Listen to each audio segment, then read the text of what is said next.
Our guest tonight is Michael Benson, who will be talking this evening about his new book, Space Odyssey, Stanley Kubrick, Arthur C. Clarke, and the Making of a Masterpiece. This book is receiving a lot of deserved acclaim. Among the many accolades, the one I like best was written by Scott Eyman, who you remember was here in the fall. He calls the book a masterpiece about a masterpiece, a passionately written, impeccably researched book about a great director's pushing himself and his cast and crew beyond safety or sanity in a relentless quest for a non-verbal vision of the transcendent future of both space and of film itself. It is all that and more. This book is also an epic, an odyssey, if you will, about the making of a work of art. You realize at some point in this narrative that what is being created here is an intimate and affecting portrait of the film's director, the epic hero of the story, I suppose. It is subtle and may seem incidental at first, but at some point you realize that you have become deeply invested in this story and the fate of its hero, in the outcome of the journey you've just been taken on, where you learned about what it took to create this film. For me, that moment came in what might be called the penultimate episode, when I felt like I was sitting next to Stanley Kubrick in the darkened theater at the New York premiere, and that I could sense the negative reaction of the MGM executives and the New York literati in the room, and I could feel every ounce of his bewilderment and pain. Scientific discovery and new technology, as was much the case with the age of geographical discovery and exploration, make a call upon our understanding and imaginations. If we want to understand the implications of new discoveries and to fully realize how they challenge and change our paradigms of our place and our possible destiny in the world, it is a call we must answer. To do that, we need not only an intellectual understanding, but also an affective sense of these new things, if we are to draw them in and make them our own, if they are to be fully realized for us. And for that, we have a need of those things to be communicated and represented in art. There is not only an incidental but a necessary dependency between science and art if we are to grasp and comprehend what is new in all its dimensions, what is both promising and what also might be unsettling about it. Michael Benson has a distinguished career as an artist, filmmaker, and author, exploring the nature of this relationship between science and art. And that interest, as it has with its previous work, is what animates this book. He has done this in his earlier books, The Spectacular Cosmic Graphics, which looked at our history of how we have represented graphically our evolving understanding of the cosmos, and in the wonderful books that feature his own photography and new images from space. During the last few years, Mr. Benson has staged a series of international museum exhibitions of large format planetary landscape photographs. His last book, Cosmic Graphics, was shortlisted for a Los Angeles Times Book Prize. He's contributed to many publications, including The New Yorker, The New York Times, The Washington Post, The Atlantic, and Rolling Stone. Mr. Benson is a fellow of the New York Institute for the Humanities and was recently a visiting scholar at the MIT Media Lab's Center for Bits and Atoms. The first time I ever heard of that. He's going to give you an overview of the making of 2001: A Space Odyssey, and then we'll introduce you to some of his special guests he's brought along with him this evening for a panel discussion. Please join me in welcoming Michael Benson to the Burbank Public Library.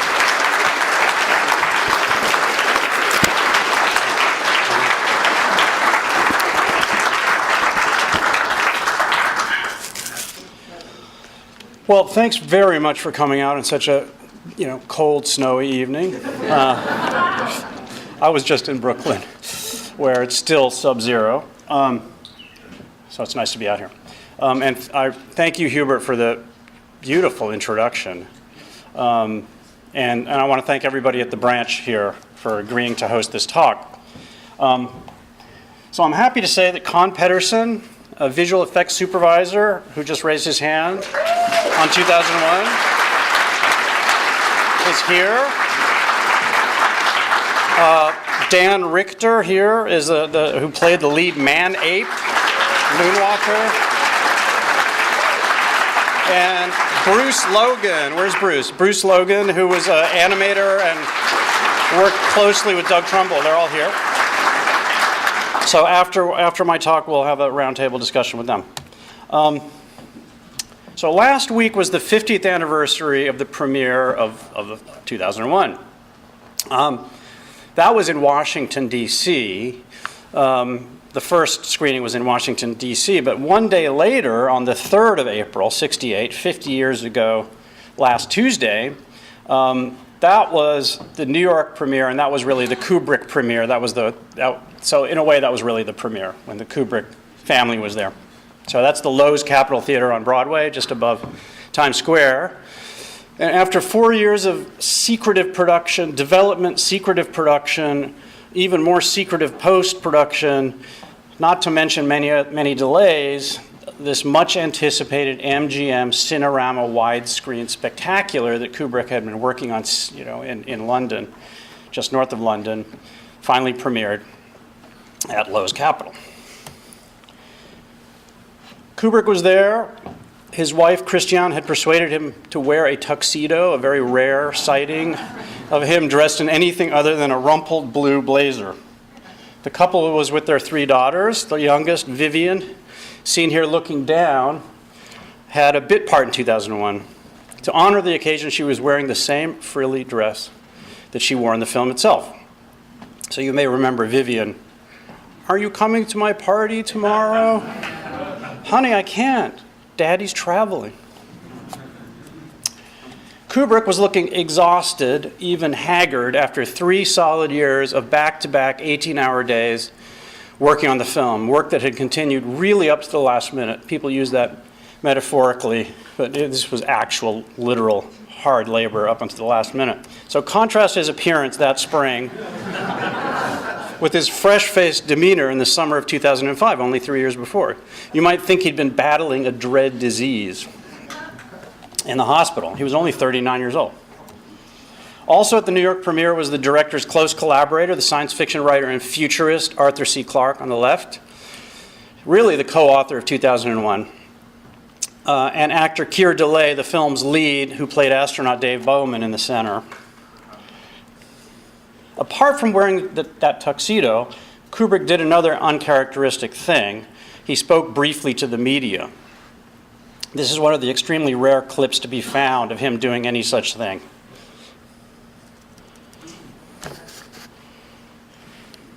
We started in 1965, early 1965. Well, I became interested in the idea that the universe was full of intelligent civilizations, which is the current scientific belief. Well, the facts in the film only help you believe the story, but the scientists know now that there are about 100 billion stars in our galaxy and about 100 billion galaxies in the visible universe. The point is that there are so many stars in the universe that the likelihood of life evolving around them, even if it were possibilities of 1 in a million, there would be hundreds of millions of worlds in the universe. Magician and escape artist James Randi attended the premiere, which took place directly across the street from where he taped a radio show. This is an actual shot of him at the premiere. It's not an actual shot of him at the premiere. He arrived with a posse of science fiction writers that included Clarke's friendly rival author, Isaac Asimov, one of hard science fiction's mid-century big 3, along with Clarke himself and Robert Heinlein. The Capitol Theater, one of the grand old movie palaces of New York City, had a capacity of over 5,000 seats and was completely jammed. The theater opened in 1919, and that was where The Wizard of Oz had its first New York run in 1939. 2001 was destined to be both its final premiere and the final film it ever screened. The screening was actually an invitation-only VIP and press event with a lot of MGM executives and entertainment world luminaries in the audience. Looking around as the lights went down, Christiane Kubrick, who is German, noted the predominance of older, established people there, and she thought to herself, lots of alte Kakers here. A phrase common to both German and Yiddish. which a lot of people here will know, and obviously they do, and probably most accurately translated as old farts, although the literal explanation is probably not suitable for enunciation in such polite company as this. According to James Randi, the audience sat through the Dawn of Man prelude sequence quietly but with mounting puzzlement. The first 20 minutes of 2001 are wordless unless you count all the shrieks and howls and gibberings of the man-apes, one of whom is sitting right here.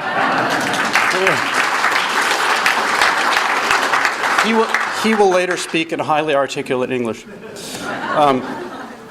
By about one-third of the way into the film, soon after the opening master shots of the giant Jupiter-bound Discovery spacecraft, audience puzzlement gradually transformed itself into frustration and even episodes of rebellion.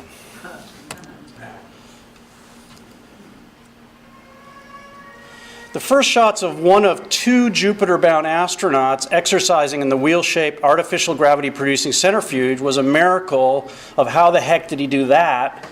Cinematic virtuosity.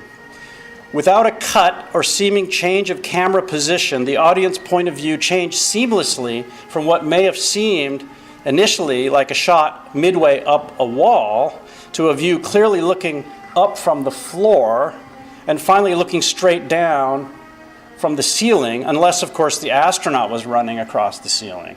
Nothing like it had ever been seen on the screen before. Kubrick had made it new, essentially. But then the director made the mistake of essentially repeating that sequence only a short time later, now with the other astronaut, Keir Dullea, playing Bowman, Dave Bowman. So as Dullea also ran in protracted circles, Randi, whose theory is that Kubrick was trying to convey how boring and tedious spaceflight was, started hearing boos and hisses and catcalls. People were saying, "Let's move it along," and "next scene," and okay. This is a very rare scan of frames from that sequence which would soon be cut from the film. Throughout the first half, Kubrick had restlessly roamed the theater, gauging the audience squirm factor, as his associate Roger Karras put it. He'd also positioned someone in the lobby to count the walkouts, which came in a steady stream. When the lights went up for the intermission, that stream turned into a flood, and Randi witnessed Kubrick and Clarke walking up the aisle of the theater together. He clearly remembers this, towards the lobby. Kubrick was grim-faced and lost in thought. They weren't talking. Tears of humiliation were clearly visible on Clarke's face. Clarke himself left at the intermission. He'd seen the film in Washington the night before. In the end, over 240 people walked out that night. That's Kubrick's own figure. After the screening, the Kubricks sent their girls off with their nanny and went to the Plaza Hotel, where they'd organized a post-premiere reception in a large hotel suite that was obviously intended to be a kind of victory lap. By all accounts, a sense of doom hung over the room. The MGM executives there were convinced that they had just witnessed a potentially studio-destroying catastrophe. Most of the people looked like they just witnessed an accident. Christiana remembers the scene with the indelible clarity that traumatic events can retain for decades. "It was just a room full of drinks and men and tension," she said. According to New Yorker writer Jeremy Bernstein, Kubrick himself, I asked him, how was Kubrick taking it? He said, "He looked a little bewildered, I think." "I've never seen such a full room. You could barely move, and it went on," said Christiana. And Stanley was so unhappy. People said poisonous things, and friendships ended that night with schadenfreude and a nasty smile. She stayed close to writer Terry Southern, who she remembers as a hugely reassuring presence. That's him on the right, obviously. "I'm so sad. This is so horrible for Stanley," she said, to which Southern, who'd helped write the script for Kubrick's previous feature, Dr. Strangelove, said, "This is a great film. Don't worry. It'll be fine. Look at these assholes." "Do you normally talk to them? Talk to me. I've always loved him for that," Christiana told me. Meanwhile, some of New York's leading critics, were at their typewriters, because that's the machine that was used at that time, pounding out reviews, most of which appeared the next morning. Some of them seemed to take pains to be personally insulting to the director. A thoroughly uninteresting failure and the most damning demonstration yet of Stanley Kubrick's inability to tell a story coherently and with a consistent point of view. Take that, Stanley Kubrick. You could say the same thing about Homer, probably. Okay, but let's go back to the hotel suite. Here's an excerpt from my book. Throughout the evening, Kubrick chain smoked, and by 3 a.m, everyone had gone, leaving a nasty vacuum, a stink of cigarette smoke, and a colossal sense of failure. Stanley was tearing himself to shreds, Christiane said, saying, "Oh my God, they really hated it." He was heartbroken. She tried to rally him, saying, "They did not hate it. Did you see that audience? There are people you never talk to. Of course they didn't like it, but wait until the audience comes. It'll be different." Impossible to mollify, he paced the room, asking, "What am I going to do?" over and over. By the way, these shots are by Dmitri Kostarin, who was a photographer that Kubrick obviously trusted. And I found them in contact sheets that were from the Kubrick archive in London, and they were unknown. I think they're extraordinary, especially the one on the left, which captures something about the man's intelligence, I think. Normally, her husband was very secure, observed Christiane, but the evening had devastated him, and now he was losing his voice. She decided to take a different tone. "This is rubbish," she told him. "You're just obeying something you would never obey normally, and now you're folding up. This is crap." She poured him a scotch. "Have a drink." By now it was 4 a.m, and we lay down, and Stanley couldn't sleep and couldn't speak and couldn't do anything. He was just shattered, she said. He was close to crying. I mean, he didn't cry, but he said, "Oh God, this is just terrible." He felt terrible, terrible, terrible. And we had rented this house, so very early in the morning, like 4, he said, "Listen, let's drive there and at least have something to do." So the Kubricks called a car service and made their way across the 59th Street Bridge to the large mansion they had rented on Long Island's North Shore. When they got there, Christiane was so exhausted that she fell fully clothed into the bed, still holding her handbag, and fell deep asleep. Okay, so how did this disaster come about?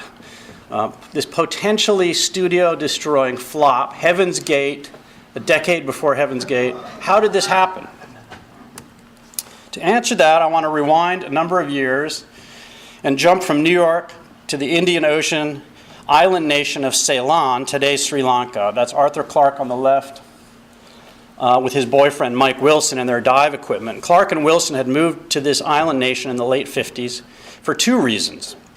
Because they could be much more free to express their sexuality than in England, where being gay was still a criminal offense. I mean, these guys were the same generation as Turing. Then also because of the excellent diving. Ceylon is where Clarke wrote a number of his key works of fiction and nonfiction. In the spring of '64, Kubrick wrote Clarke a letter. He'd read Clarke's fiction with great appreciation and particularly liked the novel Childhood's End, which dealt with the arrival of a mysterious race of aliens to Earth, where they parked huge starships above all the major cities and put a stop to all of our stupid international feuds and squabbles and wars. I think it's still a good idea. And in effect, they then shepherded the human race through a species-wide transformation to a new telepathically linked post-human stage of evolution. These are my shots of that original letter, complete with mildew. I don't know if you see that on the bottom, which is at the archive of the Clarke archive, which is now at the Smithsonian near Dulles Airport. It was interesting to actually hold that letter. Apart from asking about telescopes, a typical example of Kubrick's seemingly ceaseless quest to better inform himself about every aspect of a subject currently fascinating him, preoccupying him, you can see near the top that famous line in which he proposes discussing the possibility of doing the proverbial really good science fiction movie. That line would become practically legendary in later years. So that evening, Kubrick meditated on Clarke meditated on Kubrick's letter in the bungalow he shared with Wilson on Gregory's Road in Colombo. He listened to the BBC regularly. I saw this myself when I got to know Arthur in the early noughts. He would always listen to the BBC on almost every hour. And he had heard reviews and reactions to Dr. Strangelove. He'd also seen Lolita in Colombo. He had been wanting to break into Hollywood for a long time, and he was keenly aware that Robert Heinlein had done that with Destination Moon in the early 50s. He'd been funding Mike Wilson's films for many years, which is another intriguing detail that I had kind of stumbled on. I was kind of just sitting there waiting to be studied. So he was deep into filmmaking, but it was all in Ceylon. Mike's films were in Sinhalese. So an expat British director doing films in Sentinel. But Clarke wanted a big international deal. He was an international figure. This looked to be exactly that. More than a decade before Kubrick's letter, he'd written a short story, The Sentinel of Eternity, which was first published in a one-off pulp science fiction mag, 10-story fantasy, complete with an S&M cover, tyrant and slave girl on planet Venus. Could have been a different kind of movie, I think. Clarke's story dealt with the discovery of a mysterious artifact on the moon, a crystalline pyramid that soon proved to be a kind of alarm system placed on Earth's natural satellite by aliens, an alien race millions of years previously, that seemingly wanted to know if the life that was then teeming on the planet below ever developed intelligence and the ability to bridge the gap between Earth and Moon.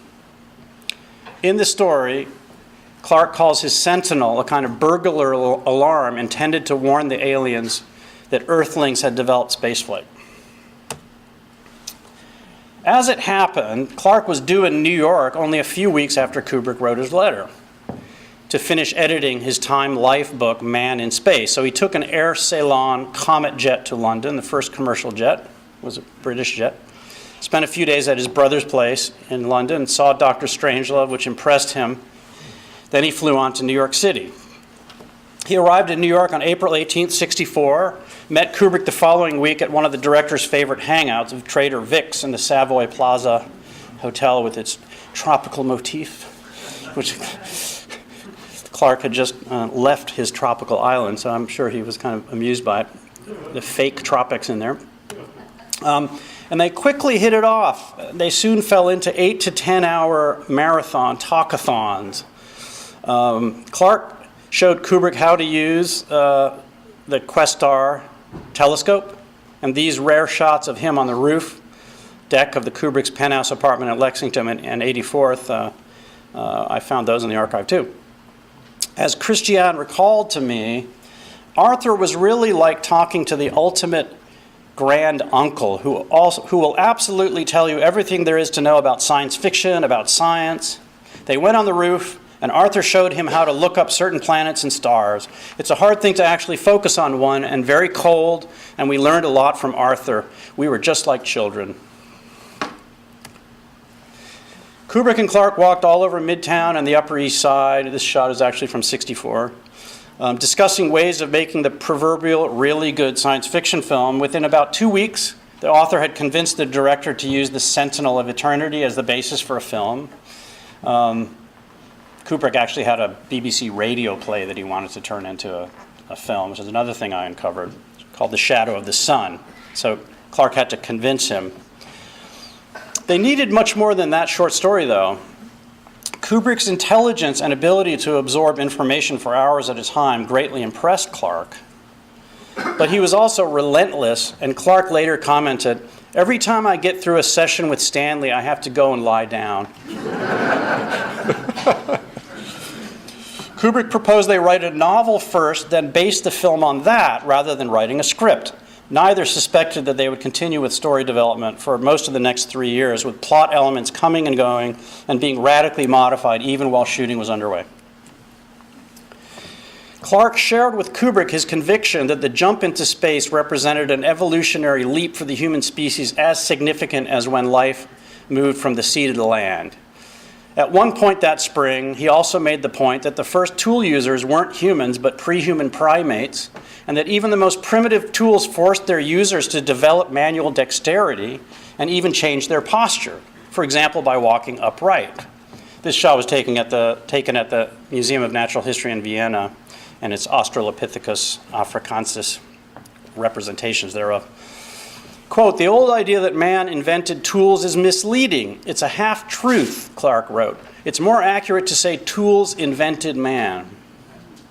He wrote in 1962. "They were very primitive tools in the hands of creatures who were little more than apes, yet they led to us and the eventual extinction of the ape men who first used them." By the spring of '65, Kubrick had used Clarke's draft novel to make a deal with MGM and began assembling a team of collaborators, including the talented English production designer Tony Masters on the left, scientific advisor Fred Ordway in the middle, and graphic designer Harry Lange on the right. Together, this trio rapidly established the look of spacefaring technology set 30 years in their future, in the year 2001. Masters was a Brit, Ordway an American, and Lange a German expat. Ordway and Lange had worked directly with Wernher von Braun in Huntsville at the NASA Space Flight Center in Huntsville, Alabama, even as von Braun was designing and building the Apollo moon rocket. So these guys came right out of the center of NASA's activity. Masters had worked on Lawrence of Arabia, among other films. Kubrick always went to the top. He just always went to the best people. Late in the summer of 1965, the production moved from New York to MGM's large British studio facility in Boreham Wood, just north of London. This allowed Kubrick to take advantage of British tax breaks and be as far away from direct studio supervision as possible from here. 2001: A Space Odyssey would dominate this very advanced studio complex for the next 2.5 years. That prefab building on the right, in the foreground, was Hawk Film headquarters. Hawk Film being Kubrick's UK production company. So that was the nerve center, that little building, throughout the shooting and the post-production of 2001. The budget agreed to with MGM was originally $5 million. If you multiply that times 7, you get to today's dollars so it's about 40 million today. But it immediately started ratcheting upwards as Tony Masters and his crew started building the film's extraordinary sets. This giant curving structure in Boreham Wood Stage 3 was 150 feet long, 30 feet wide. It's an outer view of a segment of the big wheel-shaped Space Station 5. And you can see rows of 100,000 watt Fresnel light, so that's 1Ks. All pointed down at diffusion gels in the space station ceiling. And you see that figure. It gives you a sense of how huge that thing is. And here's Kubrick working with actors in the cockpit set of the Orion spaceplane, the Pan Am shuttle, you can see early in the film. And note the 3 16mm film projectors mounted below the set front there, pointing up at white screens. They were projecting what looked to be quite sophisticated computer graphics onto 3 flat screen displays, which you can see in the middle there. This was decades before flat screens. I mean, TVs were just barely color, CRT TV screens. In my book, I get into how Kubrick and his team conducted an intensive dialogue with some of the leading American and British technology companies, Boeing, IBM, Bell Labs, as they worked to visualize what technology would look like in the early 21st century. They didn't have anything like the processing power necessary for computer graphics. So Bruce, for example, worked with Doug Trumbull, we can talk about that later, producing animated computer graphics, anticipating computer graphics. They weren't really computer graphics, they were handmade, is the point. Single most impressive and complex shooting environment constructed for 2001 was the centrifuge set, the hamster wheel where we saw Gary Lockwood jogging. Seen here being constructed by UK aviation company Vickers Armstrong. It was 38 feet in diameter, 10 feet wide, and it weighed 30 tons. It also cost over $750,000, which is over $5 million today. That ended up being about 1/14 of the film's total budget for one set. It's probably the largest kinetic set ever made, because we can't include the Titanic, which was not kinetic. But I could not lock that down sufficiently to say that in my book, but I think it probably was.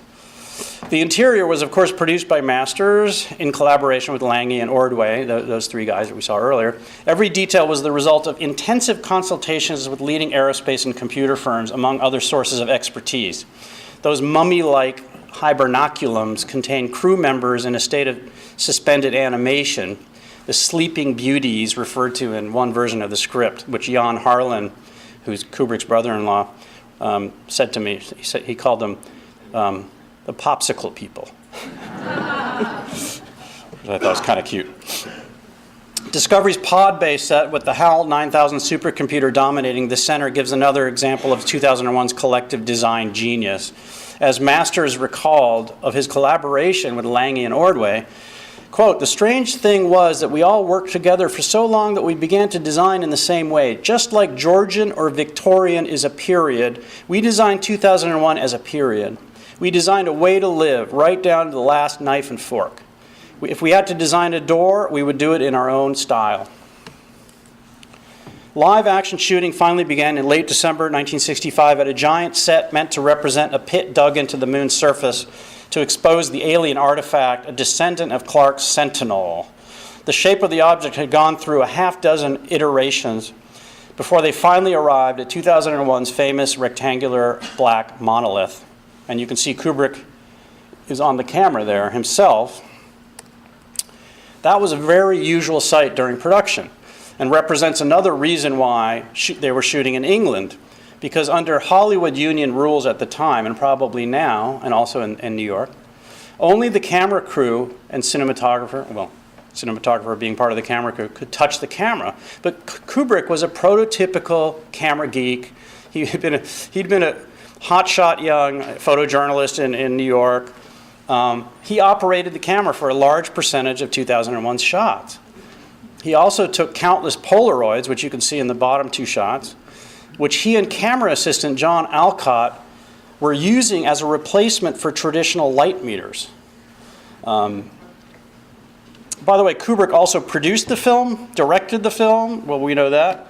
He even edited the film with Ray Lovejoy, the official editor, in practice serving as an assistant editor. Plus, he took an extremely keen interest in every detail of the publicity. He was about as hands-on as you can get, Stanley Kubrick. So here's what he was shooting that day. Actor William Sylvester as presidential science advisor Haywood Floyd reaching out to touch the monolith. So here's a wide view of the centrifuge now with actors Keir Dullea and Gary Lockwood as Dave Bowman and Frank Poole, seated at the console of the film's supercomputer HAL. Now, HAL went through various stages of evolution during pre-production, from a kind of numbskull robot with pneumatic legs to a not particularly bright mainframe called Athena, named after the goddess that, protected Odysseus from many a scrape, got him out of many a scrape. And finally, to the sentient AI of the final film, HAL. His eye wasn't a prop, but was actually a Nikon Nikkor 8mm wide-angle lens lit from behind, which Kubrick would occasionally requisition, pop onto a Panavision camera, and use for filming, I thought that was a great detail. Though not for Hal's point of view shots, interestingly enough, which were made with a much wider angle lens, fisheye lens, about the size of a pancake. Of the two actors playing Discovery's waking crew, Gary Lockwood, he's on the left, developed a closer relationship with Kubrick. To illustrate both how Kubrick took smart suggestions on board from his collaborators, and also how much in flux the story was during the filming itself, at one point Lockwood felt that the scene they were shooting was needlessly wordy and stiff, and actually it was all wrong. And he wasn't shy. Well, Kubrick said, you're not exhibiting your usual enthusiasm today. And Lockwood basically said, well, I think this scene sucks. Okay, so then, and that was about 10 in the morning, and Kubrick absorbed this and said, it's a wrap. And Lockwood went off and thought, maybe I'm going to be fired now. He went off to his dressing room. He was afraid he would be fired. Derek Cracknell, the assistant director, came to his, he was working out. Lockwood was a quarterback and just always working out, and UCLA quarterback. And Derek Cracknell came and knocked on his door, said, "The governor wants to see you." And Lockwood said, "Am I fired?" He said, "I don't know." So then they went to see Kubrick. The scene in question involved a verbose explanation from mission control involving Hal's increasingly erratic behavior, and Lockwood intuitively sensed both that it was too verbal, it was a telling and not a showing, which is kind of an elementary dramaturgical error, and it removed any agency from the astronauts, who were simply seen absorbing, mission control's information and following orders. So here's a couple behind-the-scenes shots of Kubrick and Lockwood, which give a sense of how comfortable they were with each other. Anyway, when Kubrick understood that Lockwood was having this problem, he called him to his dressing room, his secret. Kubrick had a kind of a secret retreat with lots of records in it, and that's where he would brainstorm and read and think. And almost nobody was ever invited in there, and he invited Lockwood in and said, "What's the problem?" And Lockwood, said that there's got to be a better way of upping Hal's paranoia without this verbose thing. So Kubrick said, "All right, you go home now, and I don't want to hear from you again until you have a solution to this problem." And Lockwood came up with the idea of using one of Discovery's little space pods as a private place where the two astronauts could retreat to discuss Hal's erratic behavior in private, and presumably not be overheard by the computer. When Lockwood phoned this in to Kubrick, he got very excited and said, "Okay, come on over." And it was like midnight on a winter night, and they improvised dialogue until the early hours of the morning in front of a fireplace. The scene that resulted from Lockwood's idea would ultimately run for about 3 minutes, which is the longest single dialogue in 2001: A Space Odyssey. Lockwood still considers it his single greatest contribution to the film. And you can see that Hal can see them, and it turns out he's reading their lips, so that's how he found out that they were discussing disconnecting him. So a month or so later, Keir Dullea also had a brainstorm, which impacted the final form of the film. This is while filming the hotel room scene. It's at the very end of the shoot. That's Tony Masters' extraordinary hotel room, which, by the way, was entirely his idea. The idea of having a room was not his idea. That had been thought up by Kubrick and Clarke, a place where the astronaut, having gone through this incredible trip through space and time, is a place where he could be, he can recover, basically. But Masters, it wasn't clear what the design would be, and one day Masters said, "Look, why don't we just do, it can be anything, this room. Why don't we do a French period room? We can do that very well here in Borehamwood." And Kubrick by then really trusted Masters, who had come up with this idea for the monolith. That's another story. And he thought about it, and he said, "Okay, French period room." That's how collaborations work. As for Dullea's idea, it was to make a very different kind of transition between shots of his character rapidly aging in the room. The first two transitions, as he got older, between these different stages of his life, had been straight cuts. They had been shot to be cut straight, and in the film there are straight cuts with sound cues, easing the transitions. "Stanley, do you mind if I knock a glass over?" Dullea asked. He was sitting at that table, you can see. "Let me find a different way of being in the moment, of hearing something or sensing something." Kubrick liked it, and he shot it that way. He sent off a prop guy to get a bunch of glasses, and they broke many, many glasses that day. And it produced one of the most symbolically freighted moments in the entire film.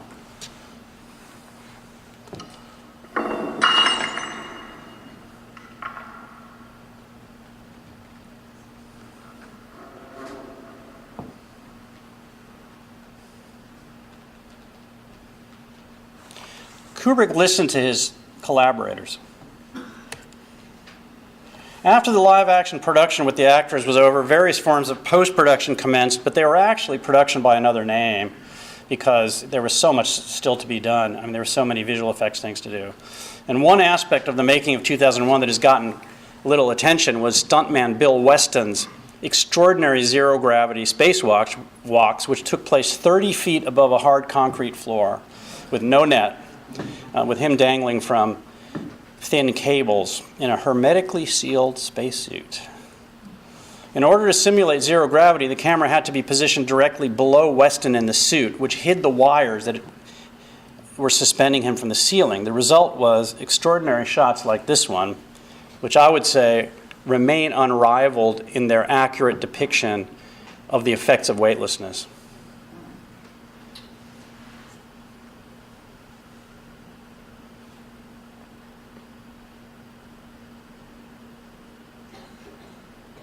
I mean, that way his body reacts is perfect. It's weightlessness. And it was all done in a studio in a one gravity environment.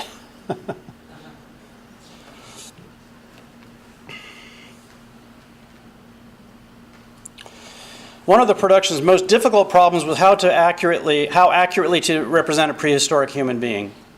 Seen here are two of makeup man Stuart Freeborn's early attempts to do that. An early man-ape suit on the top left, with Freeborn on the lower left, with his man-ape there, and a Neanderthal on the right. The Neanderthals were produced by augmenting a half dozen Afro-British teenagers, something that PR man Roger Karras immediately flagged as a real problem. The first attempt was immediately, on the left, was immediately rejected by Kubrick in a kind of amusing scene in my book, as looking too much like an actor stuffed into an ape suit. And the second, which tried to compensate for problems inherent in the first, had the awkward issue of how to, I mean, apart from the Afro-Brits thing, and there was the awkward issue of how to disguise genitalia, which could no longer be buried in a man-ape's fur. And certainly couldn't be openly displayed in a family movie. It wasn't until the innovative American mime, Dan Richter, sitting right here, was recruited by Kubrick to take on the role of the lead man-ape, Moonwatcher, that an intense collaboration between Richter and Stuart Freeborn eventually produced the innovative, skin-tight man-ape suits and extraordinarily expressive face masks of the final film. People have been pointing out to me that Dan is a kind of analog predecessor to Andy Serkis. I'm sure that that's not a new comparison, but I hadn't thought of it. Meanwhile, working behind the scenes for well over a year after most of the live action shooting had stopped, and in fact for 2 years because they were working while live action shooting was going on, was Kubrick's visual effects team hard at work inventing new ways of producing visual effects that were simultaneously photorealistic and sometimes surreal and abstract. Seen from top left, going clockwise, are visual effects supervisors Con Pederson, who again is here, top left, Doug Trumbull in the top right, animator Bruce Logan, lower right, with a fisheye shot, he's also here, and finally the visual effects team, you can't really see them very well, in a kind of seedy Boreham Wood screening room. It was Trumbull who took a visual effects technique first devised by Los Angeles animator John Whitney called slit scan and introduced a radical innovation of vaulting forward motion as the camera moved towards this brightly lit slit behind which abstract imagery was scrolling laterally frame by frame. The resulting shots could be backed up and repeated on the opposite side of the film frame, producing mirrored abstract footage intended to convey Dave Bowman's final trajectory beyond the infinite and to that surreal hotel room. Okay, well, let's go back to the mansion in Long Island's North Shore on the morning of April 4th, 1968. The New York premiere of 2001, the night before, had been an utter disaster. The reviews coming out that morning were almost uniformly negative. There were a couple good ones. The Kubricks had been up until 5 in the morning before finally collapsing from the stress and exhaustion of the evening. Stanley had lost his voice, and so on. Christiane had fallen asleep fully dressed. There she is, top left. She remembers being awoken by a clock radio tuned to the news, which happened to be reporting the fact that a huge crowd could be seen extending down Broadway from the Lowe's Capitol Theater. They were waiting to see Kubrick's new film, which the announcer described as amazing. Christiane immediately woke up her husband in time to hear the end of the report. And from then on, she recalled, it rained praise. He heard the end. It was kind of like a silver lining to that dark night. That morning, he pulled himself together, went into MGM headquarters in Manhattan for a meeting with the top brass where it was decided to trim the film. He ended up cutting about 19 minutes from the original version, including the centrifuge scene that had caused the near audience revolt the previous night that James Randi had witnessed. As the second headline here indicates, there was in fact something of a generation gap when it came to audience responses. You know, you had the Altea and then you had the hippies, basically, or anyway, under 30s, who tended to appreciate the film immediately without needing to understand everything. As a result, by the fourth week of April, it was already clear that despite all the negative reviews, again, mostly by New York critics who'd seen the longer version, the film was destined to be a big success. 2001 streaks in. 2001, wham. Reviewers who saw the shorter, tightened version of 2001 tended to have a very different impression of it. For example, the Boston Globe's Marjorie Adams saw the shorter version and wrote this response: "The world's most extraordinary film. Nothing like it has ever been shown in Boston before, or for that matter, anywhere. The film is as exciting as the discovery of a new dimension of life." Now, I would call that a rave. And as the leading film industry trade publication, Variety was trying to understand what was going on, and there's an editor's note in the top right, which is maybe hard to see. Reviews were based on the 160-minute version, the shorter version. In another issue, they observed that it was too bad that Kubrick hadn't had time to evaluate his own film and refine the cut before the New York critics saw it. By now, of course, it's clear that Stanley Kubrick's collaboration with Arthur C. Clarke produced one of the greatest films of all time. It was not a Heaven's Gate. The best known and most trusted poll of those things is the decadal survey conducted by the British Film Institute's Sight and Sound magazine. They divide their survey between a director's poll and a critic's poll, with a broad spectrum of top directors and critics, global directors and critics, consulted for each. It took almost a quarter century for 2001 to show up within the top 10 list of Sight and Sound, of the Sight and Sound critics list. If I'm being a little redundant there. Even longer for it to appear on the director's list, but when it did show up on the director's list, it landed at number 2, second greatest film of all time in 2012. We'll see where it ends up in 2022. So many thanks, and let's call up our panelists. Thank you very much.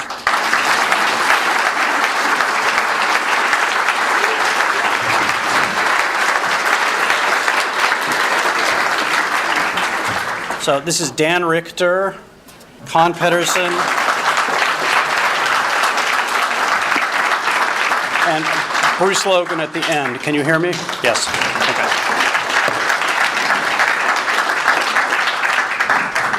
Okay, I want to start with Con, if I may.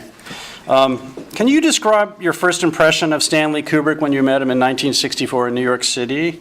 In my book, I have you quoting his stated philosophy of filmmaking, in effect stating that there are 3 factors to consider with every shot of a film. Was it interesting, was it believable, and was it beautiful or aesthetically superior? That sounds familiar. Can you take the mic? Yeah. Can you pass it to me? I hate equipment. Test. Do you hear me? Okay.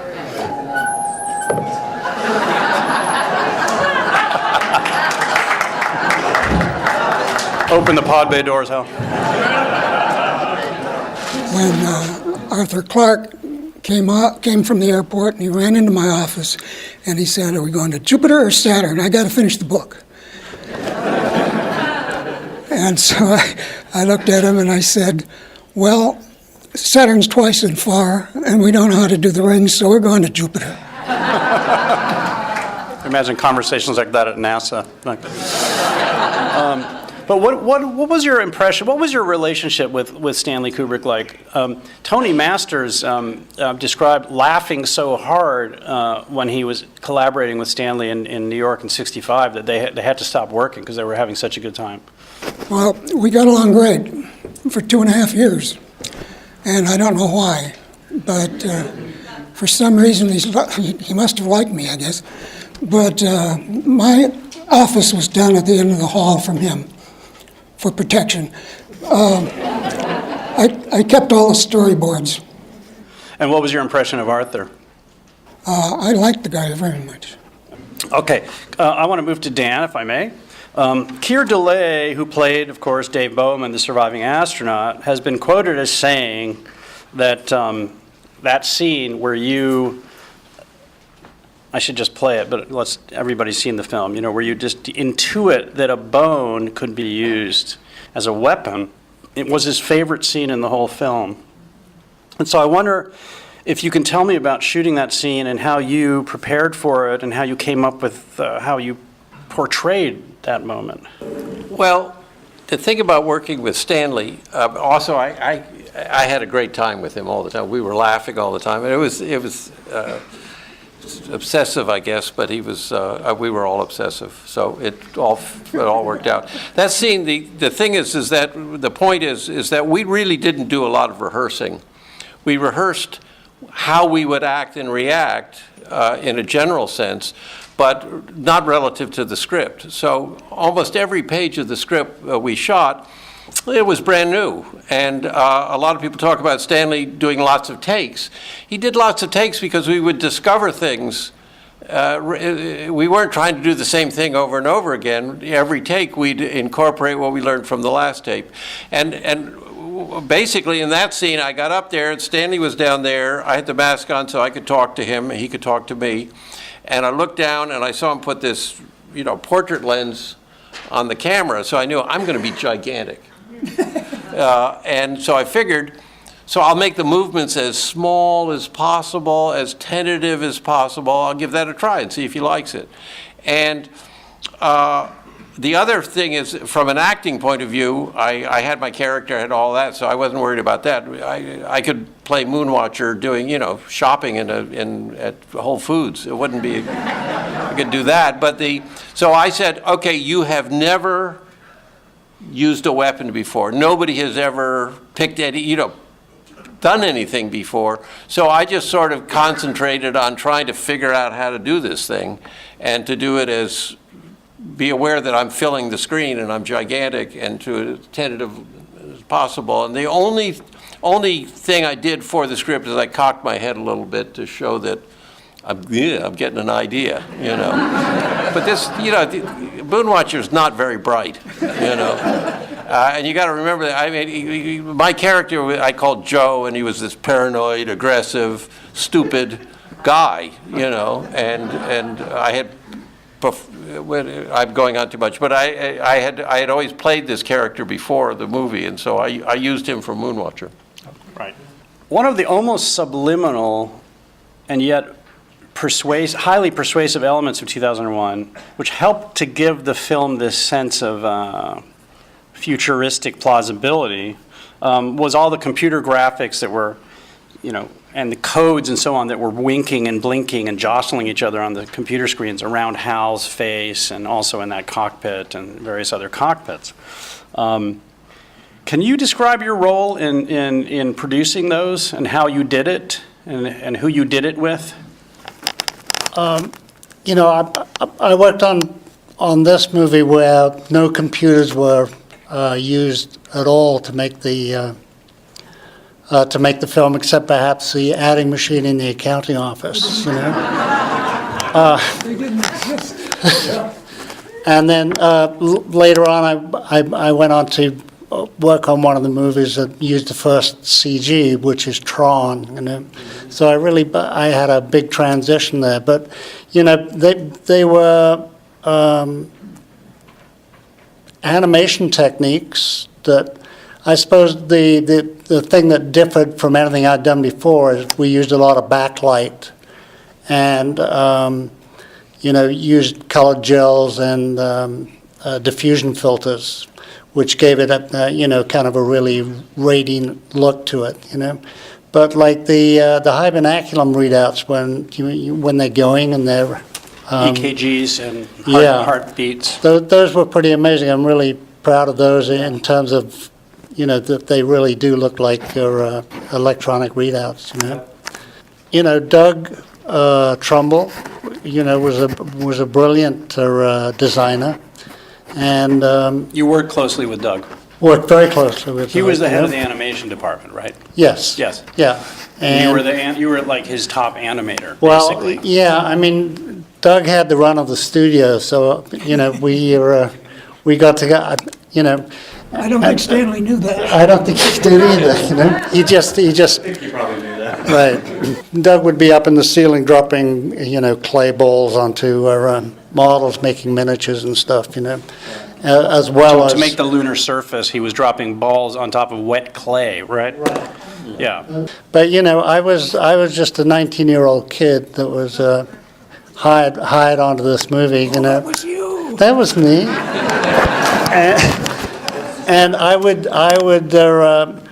show up late for work, I'd roll in around 9:10 or something, and the only other guy that was coming into the studio was Stanley, in his antique roles, and I would just kind of wave like nothing was wrong, and I really wouldn't do anything until, we'd have tea, and then but by the end of the day, I'd achieved. Shot a lot of animation in that time. Right. Interesting.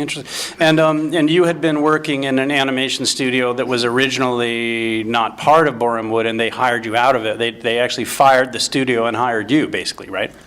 Well, yeah, I worked at a company called Stuart Hardy Films as an animation camera trainee, and I actually was hired as an animation artist on 2001, because the stars really aligned for me, because my favorite director, and actually the only director I really knew by name and I'd seen all his films was Stanley Kubrick, and then to be hired onto his picture was just like an amazing experience for me. Were you a little bit intimidated by him at first? Not at all. I was just a dumb kid,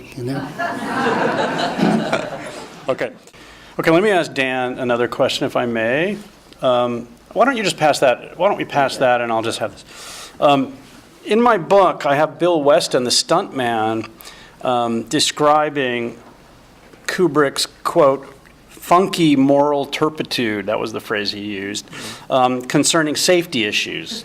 So, for example, Bill was up there in a hermetically sealed spacesuit hanging on a cable, and Stanley wouldn't allow him to punch some air holes in the back of his helmet, and he got carbon dioxide poisoning every time he did it, and so forth, because Kubrick didn't want light to come in the hole. He was worried about destroying the illusion.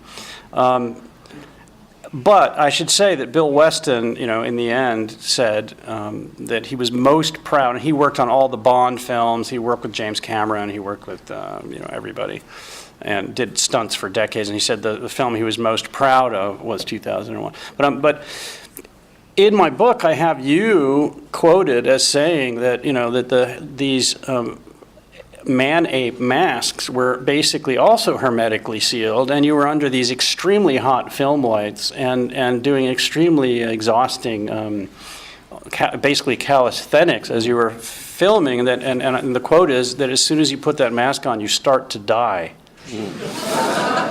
And so I'm wondering if you can comment on that. Well, it was pretty devastating, actually, because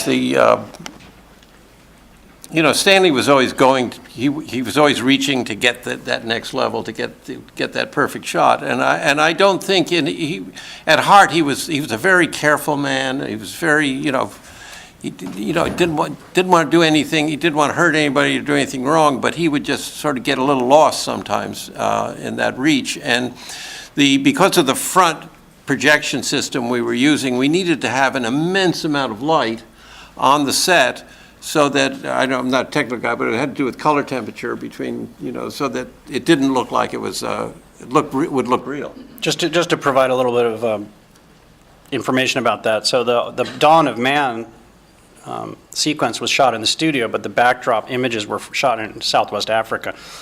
Yeah. Yeah, and so consequently we had massive amount of lights. We had these big brutes, carbon arc lights, and we measured the temperatures well over 100 Fahrenheit on the set once they'd turn on, and he also had rows of lights and boxes above that he had a grid of switches so that they could bring the light down in one area of the set or the other area of the set. So consequently, it was really hot there.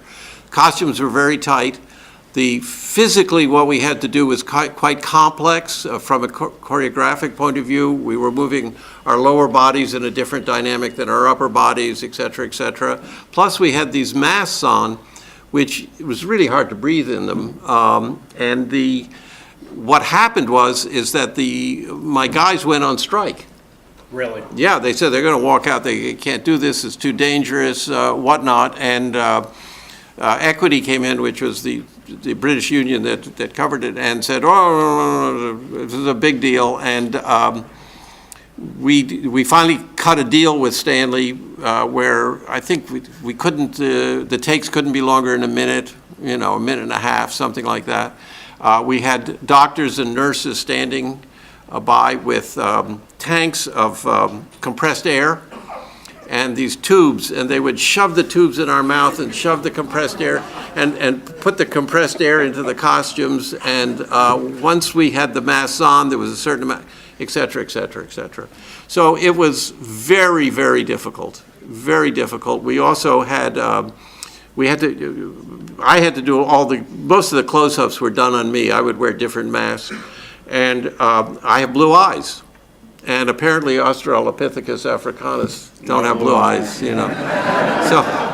I had to wear these big glass, phony eyes, and the sets were so dirty and dusty. Contact lenses, not contact glass lenses, eyes, but they were bigger than contact lenses. Oh, yeah. Yeah, Wow. and they would get dirt in them, and then it was. So you had the wretchedly bloodshot look that Stanley was after. It worked, and he was relentless in a very caring way. That's a great oxymoron. Doug Trumbull described to me how you were running the War Room. The War Room, of course, named after the Dr. Strangelove set. Which was the nerve center for the entire visual effects production chain. Yeah, I stayed away from the stage as much as possible. Yeah.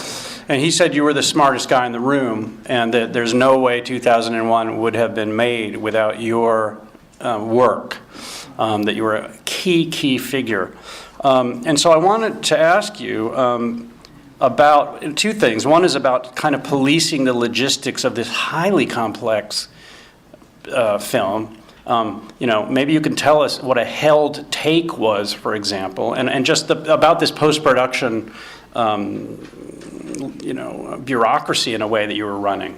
Well, there were a lot of, we didn't do opticals. We would hold back the negative to put something else in it, like stars or some other item. And you have to keep track of the undeveloped film and get it in the camera again and do something else with it. So, which is kind of primitive, but Stanley was kind of primitive about a lot of things. But it produced flawless, believable visual effects. My office was at the other end of the hall, and that's where I kept all the storyboards. Yeah. And every once in a while I'd get a call from somebody Stanley wanted me on the stage. And that would be maybe once every 3 days. Mm-hmm. And everybody would be watching as he went through the shot. And I was thinking about what they were going to do with it after it was, adding stars or whatever. And my reaction after he said, "What do you think?" was always the same. I just say, "Sounds good. Shoot it, Stanley." But so what were you actually doing in the war room? Keeping track of the story. And keeping track of the progress of each Every shot. shot. Every shot. Okay, so my second question is, that makes it seem like your input into the visual side was less than some others because you were dealing with the logistics. But when I asked Doug about, I wish I could just play it right now, but about one of the most extraordinary shots in the trip sequence, the Stargate sequence, which was those. You see these pyramids over the slit scan landscape coming at you, and these pyramids with each one had multiple facets with all these striations on it. And I said, "Doug, tell me how you did that." He said, "Oh, well, that was Kahn's thing." Is that true? Yeah. Doug was somebody who could accomplish just about anything. And I never quite followed what he was doing, but it usually turned out, extremely well. Definitely. One of the things we did a lot of was really boring, and that's putting stars in. Yeah. That's the boring part of filmmaking. One of the many boring parts of filmmaking. Okay, now for Bruce, if I may. What was your perception of Kubrick as a person? Well, he was a very sweet, friendly man, but when it came to his production, it was totally ruthless, and I remember I was down with a cold or something for a couple of days, and he called up the house and said, I'm going to send an ambulance to get you to come down and shoot some animation for us, Didn't he fire you at one point, or is that Yes, no, I was, and what they liked about me was I could do the artwork. Then later on, as the effects got more, serious, but being actual visual effects shots that were going to be in the movie, there were several other animation cameramen hired. Yeah. And I somehow ended up on the night shift. And that's a very dangerous place to be because you're not in dailies there to defend your work. Night shift? Yeah, yes, absolutely. How could you not have known there was a night shift? Right. You were keeping the trains running on time. So I got fired. I got blamed because I wasn't there, and And how did you hear you were fired? I don't remember, but I remember the phone ringing about 2 weeks later, and Stanley was asking me to come down and rejoin the production. And I said, "Well, at double the salary, I'll come."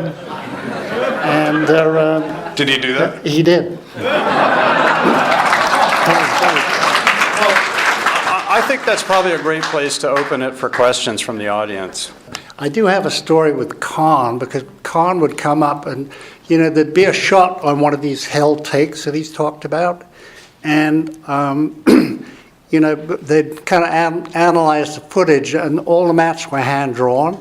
And, Kahn would see a star that, blinked out 2 frames early, or no, it stayed on too long. So he would come into our building, and he'd get the star mat and wind it down and get some Indian ink, and just, for those 2 frames, he'd just block those out. It's a very analog process, right? We did that a lot. Can you tell me whether this movie was ever shown, to your knowledge, in Cinerama? And second of all, what you thought when you saw it the first time? Thank you very much. I don't believe there were any Cinerama prints made of this movie. It was made in Ultra Panavision, and or it was supposed to be made in Ultra Panavision, and it ended up being made in Super Panavision, which is a flat screen 70 millimeter process. And So I don't believe it was ever a three-strip Cinerama, but I may be wrong about that. No, it was not. It was not. No.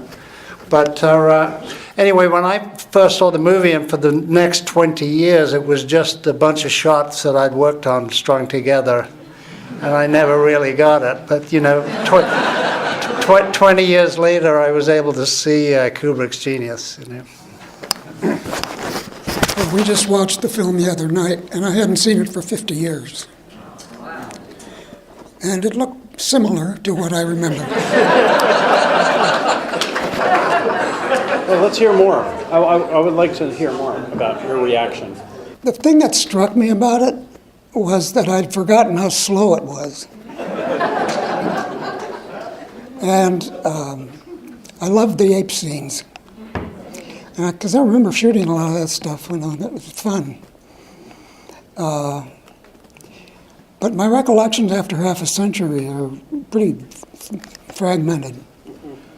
Every once in a while I'll remember some little bit, My office was at the other end of the hall from Stanley. My recollections are all positive.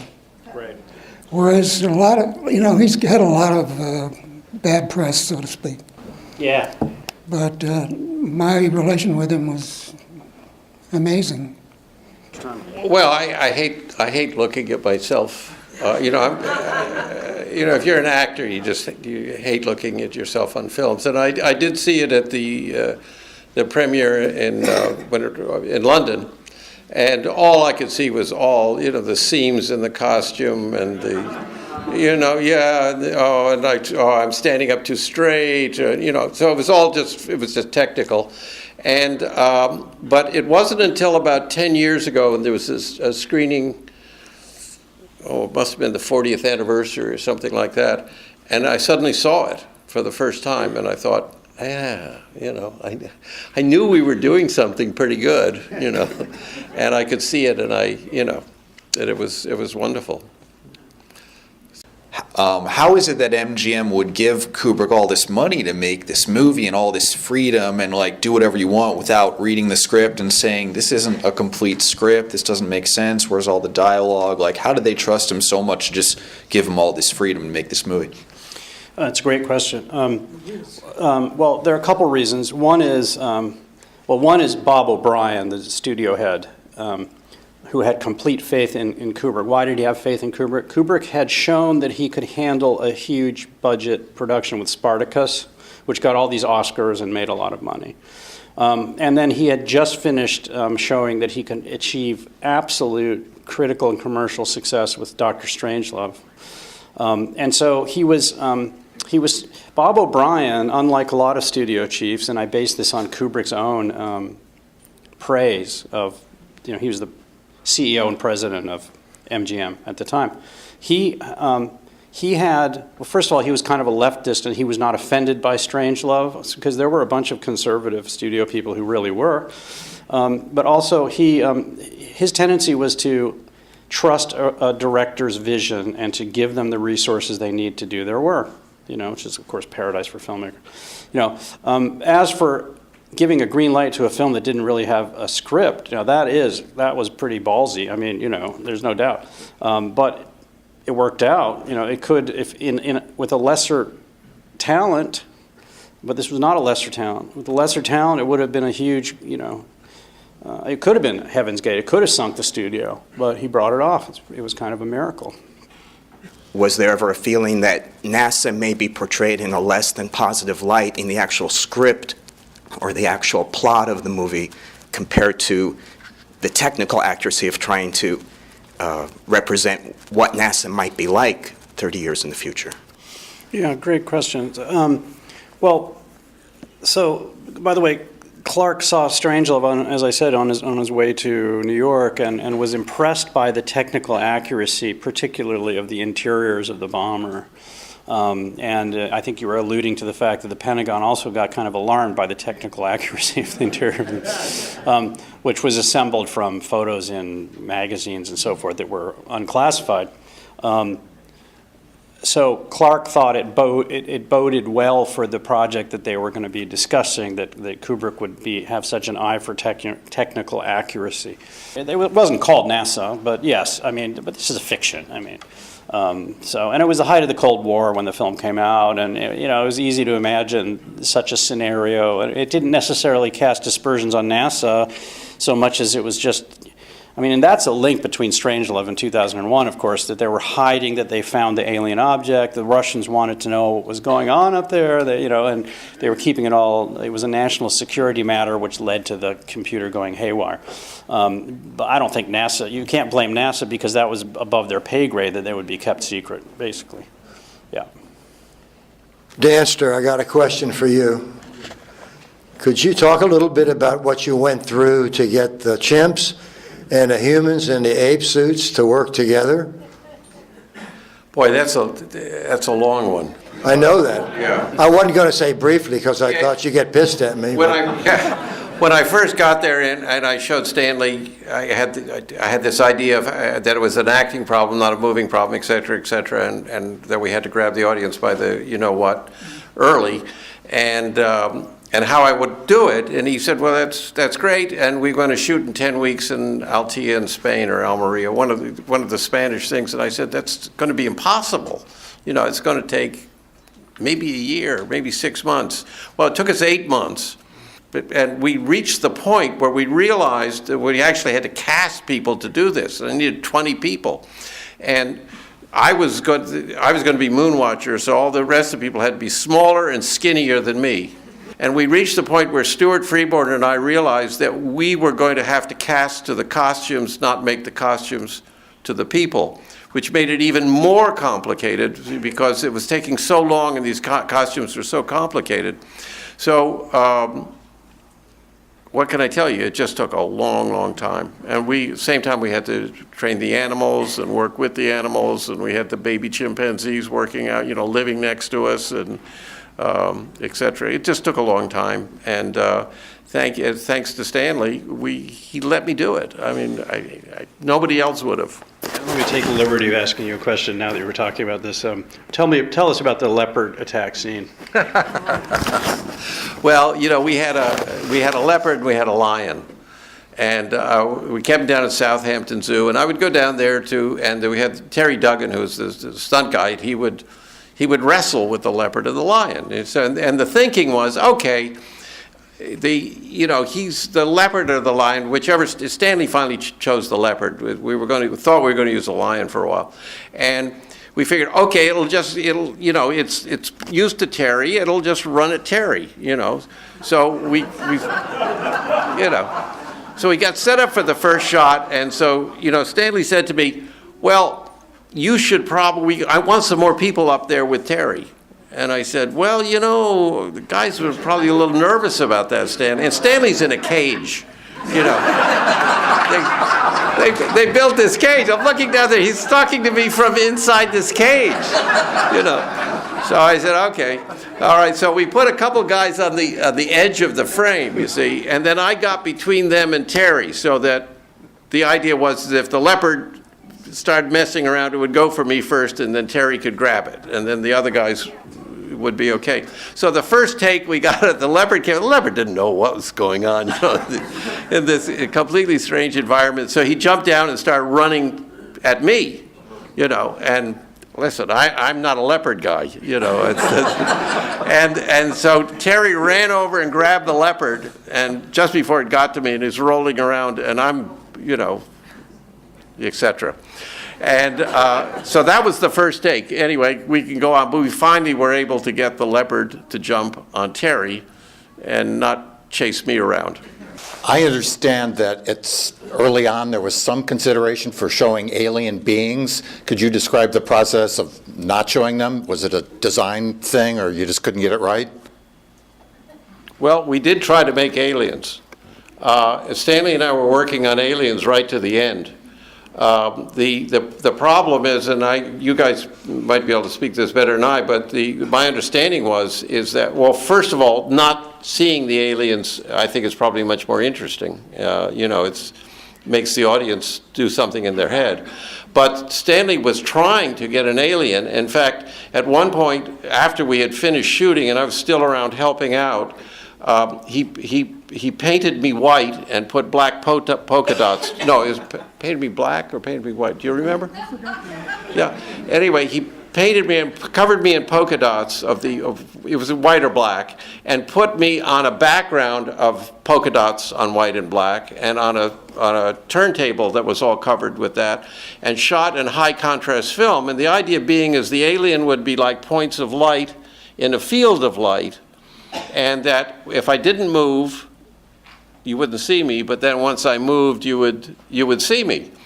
So, I mean, that's an example. And Stanley and I would meet and talk about how we could create an alien. So there was an attempt on his part right to the end to do it, but it was never accomplished, and I think it worked out great not having it.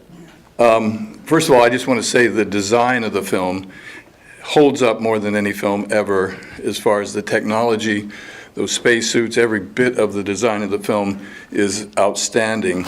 But the monolith being the symbol of the film, of intelligence, I've heard some stories about the evolution of that. Maybe you could talk a little bit about the evolution of the monolith. The monolith evolved from a tetrahedron through multiple different forms.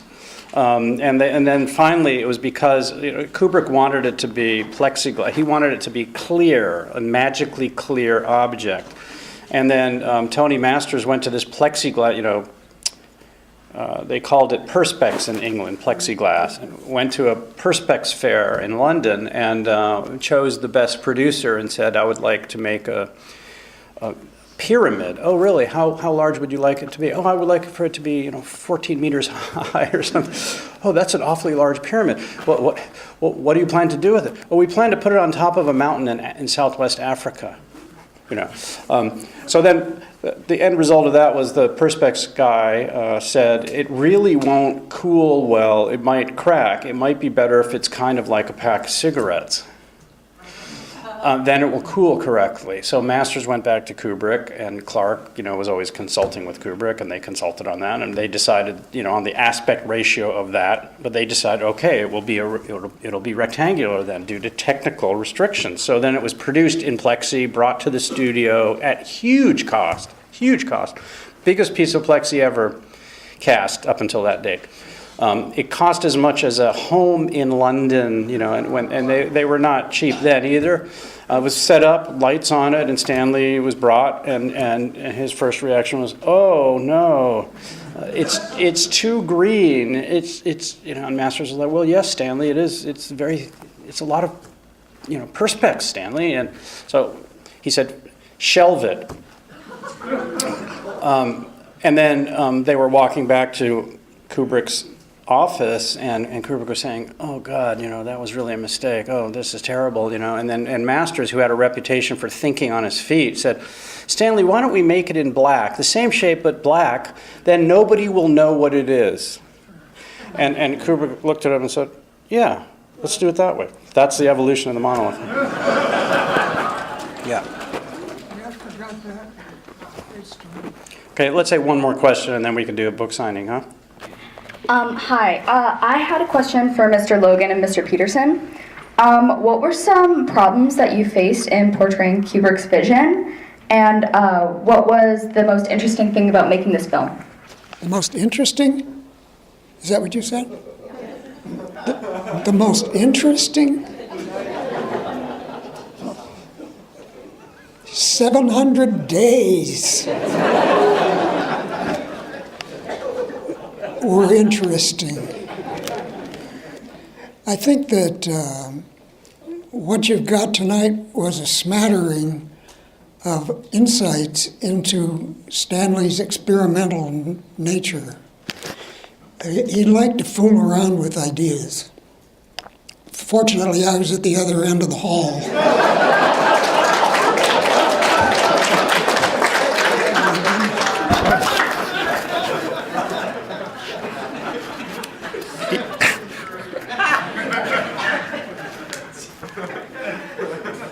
Stanley had this notice up on the wall in his office, and it said, "No half-baked ideas." So if you didn't have a complete idea and a way to finish it, he didn't want to hear about it. He didn't even want to start the conversation. But for me, it was the 700 days. I think it was more than that. But it was like 2.5 years, and the longest gainful employment I've ever had in my life.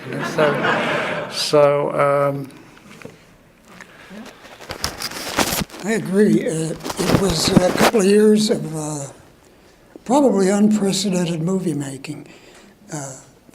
Obviously, it couldn't have been done here, but that's too bad. But it'll never be done again. Thanks to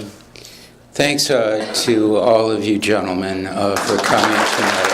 Mr. Logan, Mr. Pederson, Mr. Richter, and a special thanks to Michael Benson. And I'm sorry that I couldn't get to all the questions, but I can't tell you, I've read the book, and I can't tell you how many of the answers are in the book. So the very things you're curious about are the things that Michael has covered in such detail and so well in the wonderful book he's written. And so thank you very much for coming this evening.